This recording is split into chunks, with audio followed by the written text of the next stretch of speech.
Bien, vamos a hablar sobre ese tema con Julio Corcuera, ex viceministro del Interior, y lo que tiene que ver con el tema de seguridad, específicamente el tema de las escuelas, que nos ha preocupado muchísimo lo que hemos visto hoy de los padres del Colegio Pitágoras en Los Olivos. Gracias por acompañarnos, señor Corcuera, bienvenido. Un gusto, Tatiana, muy buenas noches. A ver, estábamos conversando brevemente antes de comenzar el programa y me decía, esto no es nuevo, evidentemente no lo es, pero lo que sí particularmente me llamaba mucho la atención era el hecho de que los padres de familia se organizan, salen a pedir ayuda a las autoridades, porque además cuentan que los chicos que ya estaban tratando de encontrar un poco de normalidad en medio de las clases virtuales, han sido atacados por esos extorsionadores que han ingresado a las clases virtuales, los amenazan, los asustan, son pequeños, y ahí mismo extorsionan también y amenazan a los profesores. ¿Esto tampoco es nuevo? Lamentablemente no, las dinámicas post-pandemia han generado dos componentes. Uno ha sido el aumento de algún tipo de delito como la extorsión. Si usted recuerda, si bien es cierto en el norte siempre existió, este fenómeno tiene un énfasis entre nosotros post-pandemia. Y no solo en el Perú, debo decir, La otra variable es que en el pleno contexto de la pandemia, como comentábamos en el corte, ya existía intrusión en algunas clases virtuales en búsqueda de agresores, en este caso para abusos de menores, para buscar imágenes, para hacerlos caer. Entonces, la extorsión tiene un elemento central que es el miedo. El miedo cumple un rol activador porque al atrapar el miedo y al convivir con el miedo, busca que justamente esto provoque el pago de este dinero. Entonces, en la medida que eso se expanda, y si alguien hace un pago una vez, tiene una solución aparentemente momentánea, pero una vez que se hizo un primer pago, se hace siempre, una vez y otra vez y otra vez. Ya, acá están pidiendo, según han contado los padres, algunos profesores, 600.000 soles, ¿no? La directora ha renunciado, algunos docentes también, porque esos delincuentes han comenzado a seguir a los profesores a sus viviendas, les toman fotografías cuando están paseando el perro, a la familia de los docentes. Evidentemente, ellos no quieren exponer a su familia, entonces dicen, mejor renuncio y veo a qué otro colegio me voy o a qué otra cosa me dedico, ¿no?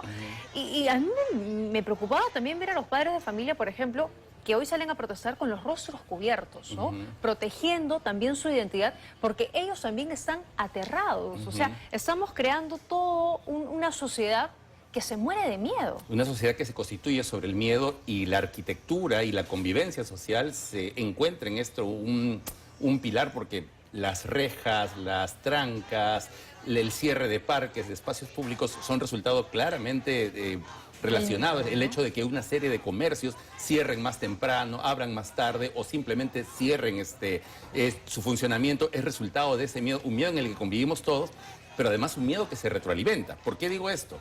Porque de pronto llega un mensaje de una persona X, simplemente un aventurero que dice, soy fulano de tal, y el mensaje está enviado por un WhatsApp o por Facebook, y el miedo hace que uno entre en terror y efectivamente considere la oportunidad de pagar, y esto es un circuito del miedo que activa toda esta dinámica, y uno ingresa en un circuito nocivo de la extorsión. Exacto. Entonces, claro, naturalmente la respuesta al miedo es tratar de buscar un espacio en el cual las autoridades y la acción gubernamental contribuya a esa seguridad. Exacto. Además, es triste escuchar a algunos padres que además están viviendo esa situación, decir, yo puedo cambiar de colegio, me puedo mudar, puedo irme del país. O sea, ¿no? Ya la gente comienza a cambiar completamente sus dinámicas en búsqueda de seguridad, algo que el Estado hasta el día de hoy no puede ofrecer. Pero a ver, estamos en estado de emergencia, o sea, se esperaría que por lo menos hubiesen militares desplegados, como nos dijo aquí el general Sanabria, para devolverle un poco la tranquilidad o la sensación de tranquilidad a la gente, para que hayan más policías abocados a la inteligencia. Pero eso por lo menos en esas primeras semanas no se está viendo reflejado. Sí, acá hay dos cosas importantes en relación directa a sus palabras, Tatiana. Seguridad y desarrollo son dos caras de una misma moneda. Solamente donde hay condiciones de seguridad se puede implementar el desarrollo. Si no hay seguridad, el desarrollo va a resquebrajarse. Y naturalmente, donde hay desarrollo, los niveles de seguridad en la vida van a mejorar y van a tener un mejor espacio para prosperar y crecer. Y aquí este es un elemento importante en el análisis. ¿Por qué? Porque concretamente en los temas de extorsión, uno podría llenar todos los Olivos, todo Lince o toda la avenida Arequipa de policías o militares, pero el miedo y el terror es muchas veces reproducido a través de un mensaje de WhatsApp, a través de un mensaje de Facebook. No evita, ¿no? Exactamente. Entonces uno plantea alguna medida tipo amanecer seguro y permite que uno pueda mirar un número importante de actores policiales, pero eso no evita que mi mensaje, la amenaza, llegue a mi teléfono celular. O que esos criminales se metan a las clases virtuales Por ejemplo, de los chicos, ¿no? O sea, acá hay un punto que me parece importante que tengamos en cuenta. Vea, la forma en que usted, yo, los televidentes han cambiado su vida a partir del uso de tecnología también refleja un cambio en la dinámica delictiva. ¿Por qué lo digo concretamente? La extorsión tiene en el Perú tiene un registro bastante largo, de más de 2 décadas, en la libertad, 2002-2003. Inicialmente esta extorsión pedía el cupo a través de cartas, pero hoy te piden el cupo a través de yapes, sí, o a través de un link, o a través de... Entonces, lo cual quiere decir que si la dinámica delictiva ha cambiado, las estrategias también deben de cambiar. De acuerdo. Entonces yo saco más militares a la calle, pero ¿de qué manera eso genera un ambiente de seguridad respecto de mi celular que recibe la amenaza literalmente en mi bolsillo? Puede dar percepción, pero a la hora no va a detener que siga, digamos, cometiéndose el delito. Ni va a contribuir a mayor seguridad. Exacto. Vamos a ver una nota que hemos preparado sobre lo ocurrido el día de hoy, porque son más de 500 colegios que están siendo extorsionados, que están pasando por eso. Algunos de ellos que han decidido dejar la presencialidad, pasar a la virtualidad, como era el caso del Colegio Pitágoras en Los Olivos, pero a raíz de esta situación han dicho, no, tenemos que parar las clases. Hay un colegio en Comas que esta semana ha decidido exactamente lo mismo, parar las clases por completo. O sea, la afectación es gravísima. Vamos a ver la nota que hemos preparado. Escuche bien lo que cuentan los padres de familia, porque probablemente usted esté pasando o conozca a alguien que esté pasando por una situación similar, y si esto no lo detenemos, pues probablemente todos terminemos inmersos en este fenómeno delictivo. Vamos a verlo. Sicariato.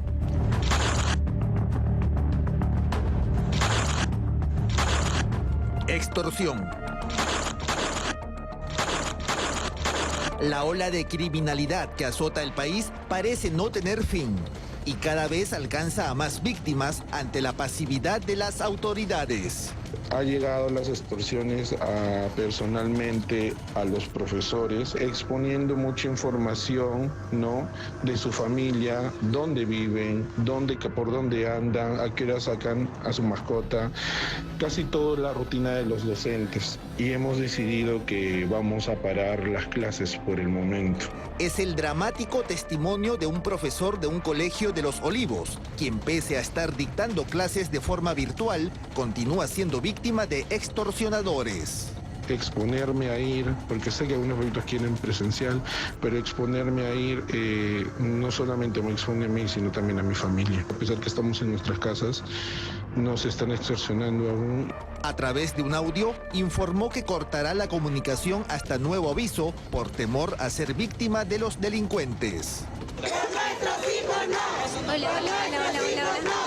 Pese al temor, los padres con los rostros cubiertos se reunieron en el frontis del colegio y posteriormente se dirigieron a la municipalidad para exigir seguridad a las autoridades.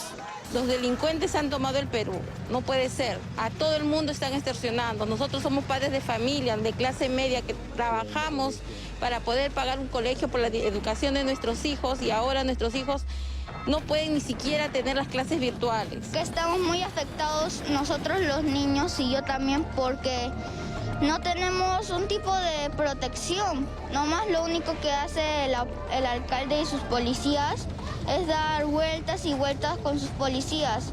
Luego que dan las vueltas, ¡pum!, ocurre una bomba o nos destruye todo el colegio. Hace menos de una semana, tras amenazas a la directora del plantel, los más de 600 alumnos de inicial, primaria y secundaria comenzaron clases virtuales. Sin embargo, esta medida no frenó a los delincuentes, quienes ahora amenazan de muerte a los maestros en plena jornada escolar. Para mí fue doloroso que llegue un WhatsApp, un audio a un aula y a varias aulas donde los profesores están con la voz temblando, llorando, porque del mismo miedo, porque hay fotos de sus familiares. Ante la exigencia de los criminales del pago de 600.000 soles, la directora del plantel y otros 4 profesores decidieron renunciar. Algunos padres de familia incluso evalúan tomar medidas extremas para proteger a sus hijos. Yo me puedo mudar, yo puedo ir a otro colegio, pero ¿quién me da la estabilidad? Hasta algunos padres pensamos en dejar el país porque realmente esto es inaceptable. ¿Cuál es el futuro que le espera a mis hijos? Pero no es el único caso. La cifra de escuelas extorsionadas e incluso cerradas es alarmante. A nivel de Lima son más de ya 500 colegios privados, pese a lo que de repente la Policía Nacional menciona que solamente son 25. La autoridad no toma pues cartas en el asunto. Más de 20 colegios que están dictando clases virtuales, pero de los cuales hay 5 colegios que ya cerraron el año académico. Sin embargo, no solo los colegios y maestros son víctimas del crimen organizado. Hace 10 días fue asesinado el cantante Paul Flores cuando salía de un concierto en San Juan del Lurigancho. Y horas atrás, la presidenta Boluarte anunciaba así la captura de alias Mariano, quien estaría implicado en el crimen. Y hoy nuestra Policía Nacional ha capturado al presunto autor de los disparos contra el músico Paul Flores. Pero alias Mariano, a sus cortos 21 años, sería, según la policía, el número 5 de la organización encabezada por el monstruo y parte de su brazo armado. Este muchacho pertenece a la banda de JJ, está vinculado a varias acciones y incluso a la recaudación de dinero producto de las extorsiones, pero también sabemos que los miembros de la banda de JJ también trabajan con el monstruo, ¿no? La información que se tiene es que Mariano pues era un soldado que ahora ya estaba subiendo debido a las últimas capturas que se han tenido. En el 2023 fue acusado de robar camionetas de lujo para luego extorsionar a sus propietarios. Por este caso fue condenado a 5 años y 10 meses de prisión. Entonces, ¿por qué estaba en las calles? Existen normas que de alguna manera están facilitando la destugurización de los penales, ¿no? Y esto definitivamente no ha sido contrastado con estos casos que están vinculados a delitos ya más graves, ¿no? Como la extorsión, bandas organizadas, organizaciones criminales. Se trata del decreto legislativo 1585 que permite acceder a penas de prisión suspendida para reducir el hacinamiento en los penales. Esta tarde el Poder Judicial aprobó el pedido de 7 días de detención preliminar contra Mariano. Sin embargo, precisó que no se evaluó su presunta vinculación con la muerte del cantante Paul Flores de Armonía 10. La Fiscalía y el Poder Judicial trabajan en base o se desempeñan o sus procedimientos son en base a leyes determinadas objetivas. Esa persona, si se le ha encontrado arma, estaría en posesión. Si no hay mayor vinculación que en este caso lo una o lo asegure con el hecho delictivo de la muerte de este cantante, definitivamente puede salir a la calle, ¿no? Entonces, ¿por qué la presidenta Boluarte los indicó como presunto homicida del popular ruso? Y yo no veo contradicción ni tampoco mala fe en que la Policía Nacional haya inducido a la presidenta a un error, ni mucho menos. Yo confío que en el decurso de las investigaciones se logre probar que efectivamente el arma que poseía este hombre corresponde efectivamente con el arma que disparó y produjo la muerte del ciudadano, el cantante, con el ruso. Este viernes se ha convocado a una segunda marcha contra la criminalidad y se espera un pronunciamiento firme del nuevo ministro del Interior sobre la escalada del crimen organizado. Si bien la presidenta Boluarte presenta diariamente los resultados de los operativos realizados por la policía, aún no se captura a los cabecillas de las organizaciones criminales que continúan operando desde la clandestinidad con total impunidad. Muy cierto, ¿no? Pese a los resultados y todas las estadísticas que nos presenta cada día la presidenta Dina Boluarte, la realidad la contradice enormemente. Seguimos conversando sobre ese tema con Julio Corcuera, ex viceministro del Interior, y se suma a nuestra mesa el alcalde de Los Olivos, Felipe Castillo. Gracias también por estar aquí. Bienvenido. Alcalde, ¿Qué ha pasado? Los padres de familia van a exigirle seguridad. Entiendo que, por lo que lo escuchábamos más temprano, usted ha dispuesto todos los recursos que tiene en sus manos, pero es insuficiente. Si estamos en estado de emergencia, ¿por qué la cosa no camina diferente? Bueno, hay que entender que la violencia criminal en este momento está escalando a situaciones, digamos, impensados, ¿no? De tal forma que ya no es solamente las empresas de transporte público, las empresas de mototaxi, el negocio de la esquina, sino también los colegios. Están recortando el derecho fundamental a nuestros niños, a nuestros alumnos, de educarse. A eso hemos llegado y entendemos que esto no se soluciona desde el gobierno local, a pesar de que hacemos los esfuerzos necesarios con recursos, con más serenos, con camionetas que lo hemos puesto a disposición de la Policía Nacional para hacer el patrullaje integrado, de motos, de tener una central de vigilancia para hacer el control, digamos, correspondiente. Entendemos que la extorsión ahora ha cambiado. Es una extorsión que no te manda mensajitos, sino por papeles, sino usando recursos tecnológicos, el celular. Y eso es un problema que se tiene que solucionar desde las máximas autoridades. Hay un tema ahí con las empresas de telefonía, de telecomunicaciones, de los organismos reguladores, de generar sanciones más drásticas. Eso es parte de un plan, de una estrategia de seguridad ciudadana integral que no lo tenemos. Estamos en estado de emergencia. Obviamente el estado de emergencia no te va a solucionar inmediatamente o disminuir la tasa de criminalidad. Es parte fundamental de todo un proceso pensado, reflexionado de estrategia de seguridad ciudadana para, digamos, incorporar más policías, más las Fuerzas Armadas. No entiendo por qué hasta ahora, habiéndose dictado ya hace varios días el estado de emergencia, no patrulla en las calles, por lo menos en los colegios, darle el soporte, el acompañamiento a la Policía Nacional, al sereno, y eso justamente genera ya de por sí sensación de seguridad. De acuerdo, que no va a lo detener hay el en delito. los olivos, no hay en los olivos, no lo va a detener, pero son medidas adicionales que van sumándose. Un poco de tranquilidad, ¿no? A la si gente. con eso vas acompañado de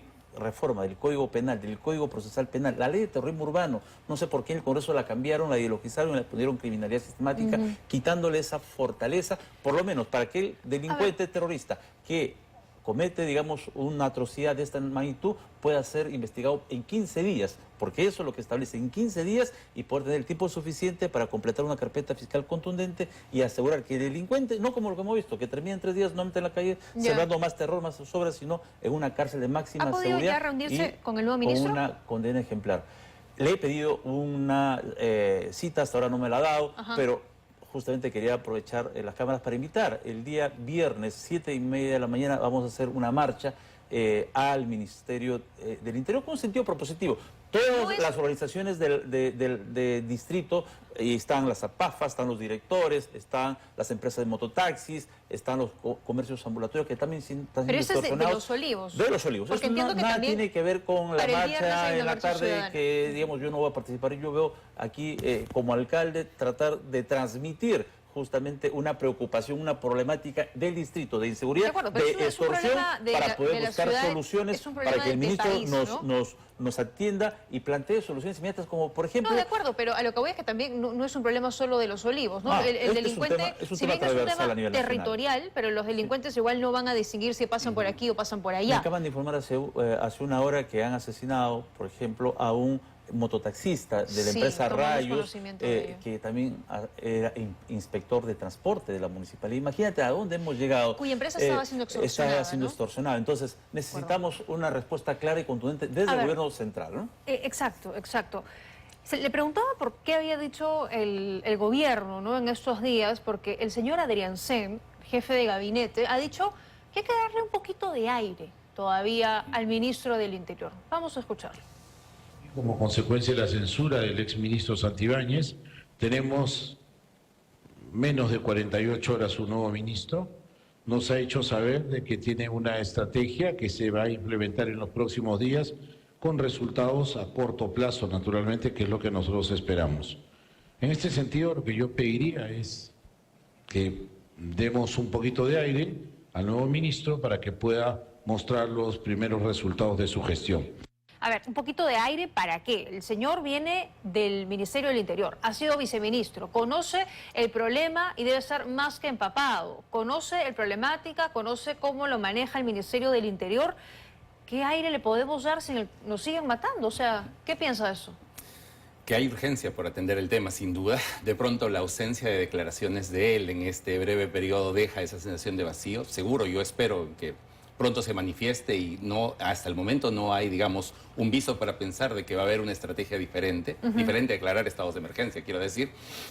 Pero tendremos que esperar a ver por dónde me parece, sí, no sé qué aire podríamos esperar mientras todo el mundo está preso del miedo. Por Dios, ¿qué piensa, alcalde, usted? De igual forma, es decir, él tiene que entrar directamente a la cancha, porque eso no puede esperar. Y uno de ellos son medidas, acciones claras y concretas. Hemos pedido, por ejemplo, la prohibición de la circulación de 2 personas en una moto lineal. Eso Algo tiene que años. tiene que darse, porque sabemos que en el 90% de los actos de sicariato usan la moto lineal como medio de transporte. Por lo menos se la vas a poner difícil, ¿no? Las Fuerzas Armadas tienen que salir a las calles, por lo menos coordinar con el ministro de Defensa. Y eso es lo que tiene que hacer.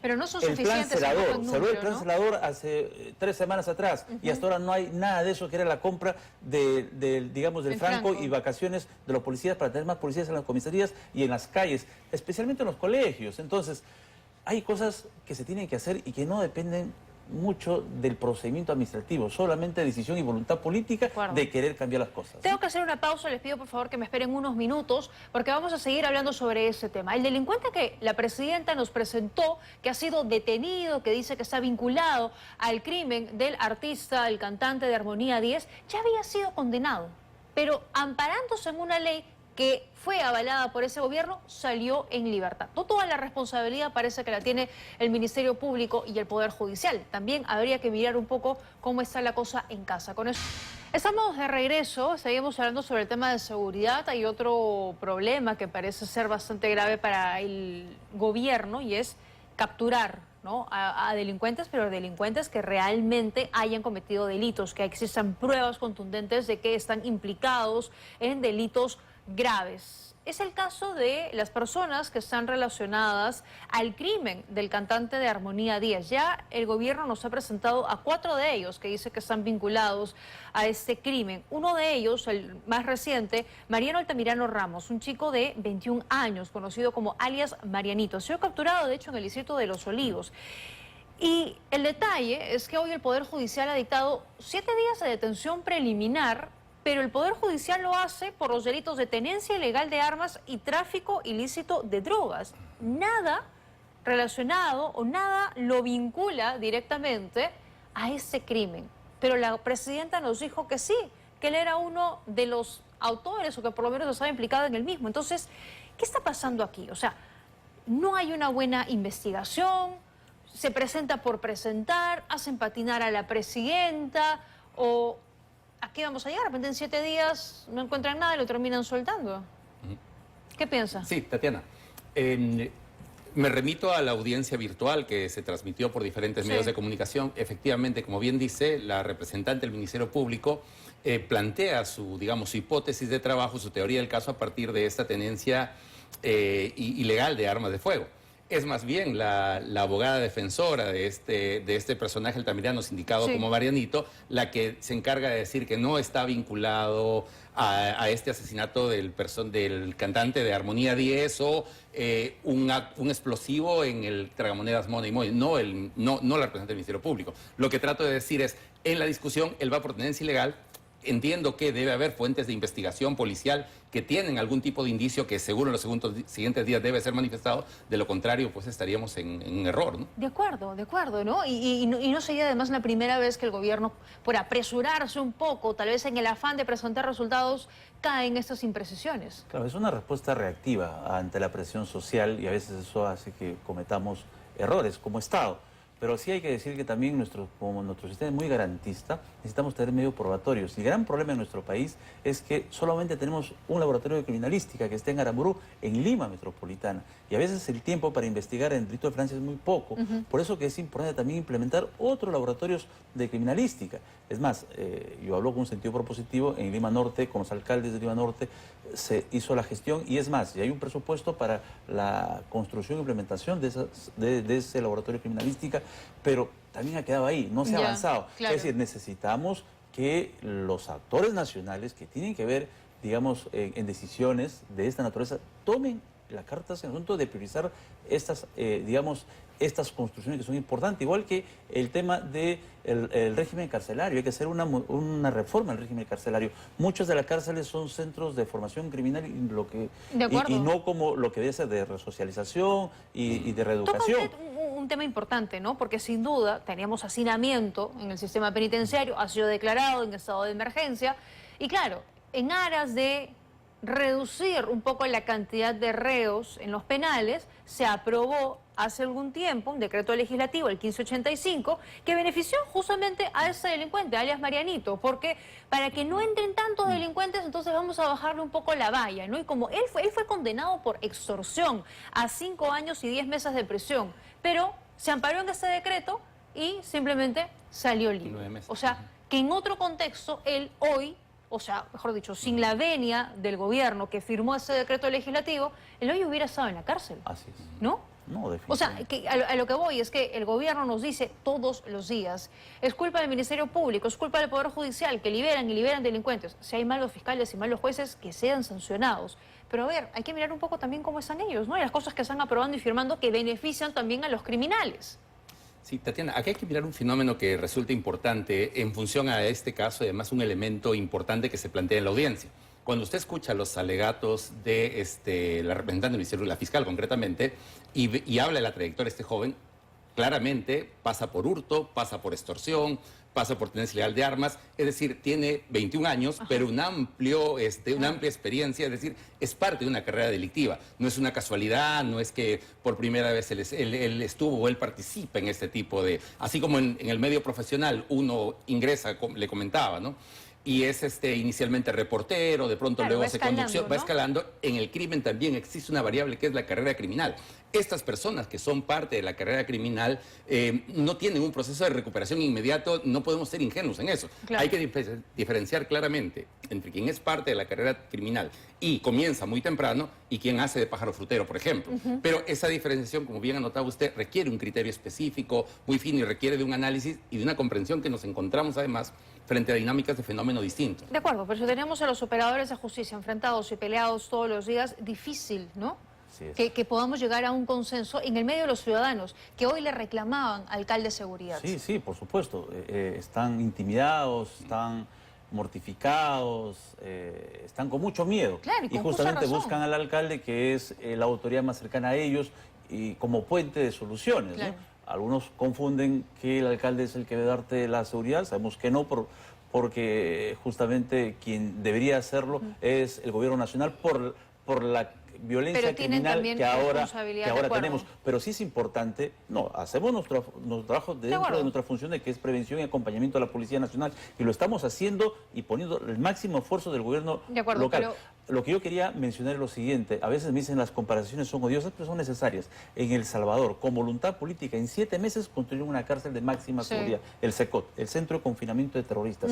¿Por qué no hacerlo acá? Para estos criminales que no se van a resocializar. Política. Y eso es voluntad política. Es una medida que se debería anunciar para el bien del país, porque si no ponemos acciones o tomamos acciones de esta naturaleza, vamos a vivir situaciones muy similares como vive el Ecuador o como lo vivió El Salvador en su momento. De acuerdo, vamos a convertir unas gráficas rápidamente respecto a las extorsiones, ¿no? ¿Cómo es que ha ido incrementando esto? Fíjense usted, en el 2021 teníamos 7 regiones donde se conocía, existían casos de extorsión. Para el 2022 incrementó a 13. Para el 2023, 18 regiones del país tenían denuncias por extorsión, y hoy en el 2025 probablemente la situación esté mucho más grave. Denuncias por extorsión, según regiones, en el 2024, ahí puede ver usted la cantidad de denuncias. Evidentemente Lima, que es la ciudad más grande, es la que mayor cantidad recibe, pero aquí también hablamos de una cifra negra, ¿no? Que no conocemos, porque hay mucha gente que por miedo no denuncia. Aquí, por ejemplo, vea usted las denuncias por extorsión, cómo han ido desde el 2018 en adelante aumentando. En el 2018 teníamos apenas 3.000, fíjese, es el 2023... Post-pandemia, vea cómo... Post-pandemia, exactamente, es más claro, ¿no? A partir, más claro, después de pandemia, Y es escandaloso. Exacto, cómo ha ido incrementando. Y si bien el 2024 cae un poco en función al 2023, esto lamentablemente no significa que se haya reducido el delito. Permítame sino que... un comentario. Ha Sí, caído claro. la denuncia. La denuncia, La exacto. denuncia. Y ha caído al mismo tiempo, en ese año, en 4%, la confianza en la policía.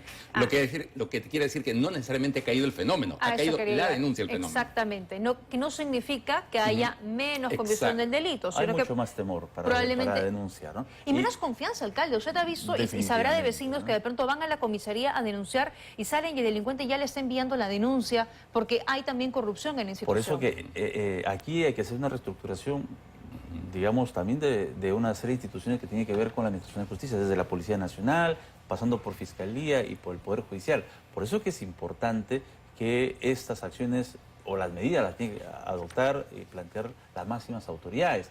¿Cómo es posible que no se hayan hecho hasta ahora las modificaciones necesarias presupuestales para fortalecer la Policía Nacional, por ejemplo, con más recursos, con más logística? El plan celador que comenté al inicio, que es importante como medida. Las reformas igual del Código Penal y el Código Procesal Penal. Como yo digo, yo acá no estoy defendiendo al delincuente, yo acá estoy defendiendo los derechos fundamentales del ciudadano de a pie que está siendo extorsionado, secuestrado y asesinado. Y allí... Por eso que yo vengo y me pongo como objetivo seguro de la delincuencia. Y lo he hecho desde un inicio porque entiendo que también la función como presidente del CODICET distrital es justamente visibilizar el problema y generar los puentes para lograr acciones concretas de paz y tranquilidad. Gracias, alcalde Castillo, por habernos acompañado. Gracias también, señor Corcuera, por haber estado aquí esta noche.